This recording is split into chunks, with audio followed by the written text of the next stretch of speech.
Premier ലീഗിന്റെ അതിരുകൾക്കപ്പുറത്തേക്ക് English ഫുട്ബോളിന്റെ വിലാസം മാറുകയാണ്. സ്വന്തം മൈതാനങ്ങൾ വിദേശ ലീഗുകളുടെ വെല്ലുവിളികൾ ഏറ്റെടുക്കാൻ യുവതാരങ്ങൾ തയ്യാറാവുകയാണ്.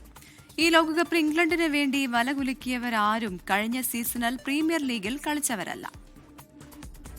ഇംഗ്ലണ്ട് ദേശീയ ടീമിലേക്ക് പ്രതിഭകളെ സംഭാവന ചെയ്യുന്നതിൽ ഇംഗ്ലീഷ് പ്രീമിയർ ലീഗ് നിർണായക പങ്കുവഹിച്ചിരുന്ന കാലമുണ്ടായിരുന്നു. ലോകത്തിലെ ഏറ്റവും മികച്ച ഫുട്ബോൾ ലീഗ് ഏതാണെന്ന് ചോദിച്ചാൽ അത് ഇംഗ്ലീഷ് പ്രീമിയർ ലീഗാണെന്ന് പറഞ്ഞൊരു സമയമുണ്ടായിരുന്നു. എന്നാൽ ഈ ലോകകപ്പിൽ കഥ തികച്ചും വ്യത്യസ്തമാണ്. ടൂർണമെന്റിൽ ഇംഗ്ലണ്ട് ആകെ അടിച്ചുകൂട്ടിയത് 13 ഗോളുകൾ. അതിൽ 6 വീതം നേടിയത് സ്പാനിഷ് ക്ലബ് റയൽ മാഡ്രിഡിനായി ബൂട്ടുകെട്ടുന്ന ജൂഡ് ബെല്ലിംഗ്ഹാമും ബയേൺ മ്യൂണിക്കിനായി കളിക്കുന്ന ഹാരി കെയ്നും. മാർക്കസ് റാഷ്ഫോർഡ് ആവട്ടെ കഴിഞ്ഞ സീസണിൽ പന്ത് തട്ടിയത് ബാഴ്സലോണയ്ക്ക് വേണ്ടിയും. ഇംഗ്ലണ്ടിനായി ഈ ലോകകപ്പിൽ വലകുലുക്കിയ ഒരു താരം പോലും കഴിഞ്ഞ സീസണിൽ ഇംഗ്ലീഷ് പ്രീമിയർ ലീഗ് ക്ലബ്ബുകളുടെ ഭാഗമായിരുന്നില്ല എന്നത് കൗതുകകരമായ വസ്തുതയാണ്. പണ്ടൊക്കെ ഇംഗ്ലീഷ് കളിക്കാർ പ്രീമിയർ ലീഗ് വിട്ട് പുറത്തുപോയി കളിക്കാൻ മടിച്ചിരുന്നവരായിരുന്നു.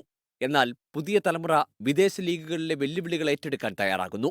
ഇംഗ്ലീഷ് പ്രീമിയർ ലീഗിൽ കളിച്ചാൽ മാത്രമേ ഇംഗ്ലണ്ട് ടീമിൽ തിളങ്ങാൻ കഴിയൂ എന്ന കെട്ടുകഥയാണ് ഈ ലോകകപ്പോടെ മാറിയിരിക്കുന്നത്.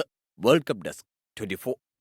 ലോകത്തെവിടെയായാലും ഏത് സമയത്തും 24 വാർത്തകളും ഓഗ്മെന്റഡ് റിയാലിറ്റി പാക്കേജുകളും എക്സ്പ്ലെയിനറുകളും വിശദമായി കാണാൻ ഞങ്ങളുടെ യൂട്യൂബ് ചാനൽ നിങ്ങൾക്ക് സബ്സ്ക്രൈബ് ചെയ്യാം.